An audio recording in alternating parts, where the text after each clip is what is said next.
لبيك اللهم لبيك لبيك لا د خوشبویي هغه اندازه چې پر بدن باندې په استعمال سره یې دم یا صدقه لازمیږي.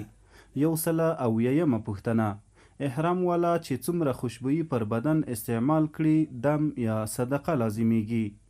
ځواب: احرام والا که ډیره خوشبویي استعمال کړي دم پر لازم دی، او که لږ خوشبویي استعمال کړي نیمه کاسه یعنی پاو کم 2 کیلو صدقه د غنمو پر لازمه ده.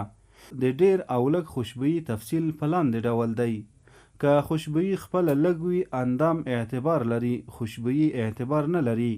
یعنی که یو غټ اندام لکه سر، مخ، ږیره، خوله، پنډۍ، ورون، بازو، لاس، ورغوی او داسې نور که هر یو ټوله په خوشبویي شو دم لازم دی. او که د اندام کمه حصه خوشبویه شي او یا خوشبویه شوی اندام کوچنی وي لکه پزه، غوږ، سترګه، ګوته، بریتونه، بیا نیمه کاسه یعنی پاو کم 2 کیلو صدقه د غنمو لازمه ده. او که خوشبویي خپله ډیره وي بیا خوشبویي اعتبار لري، اندام اعتبار نه لري. یعنی که د اندام 4مه حصه په خوشبویه شوه دم پر لازم دی، او که تر 4مې حصې کمه خوشبویه شي بیا صدقه لازمه ده. لبیک اللهم لبیک.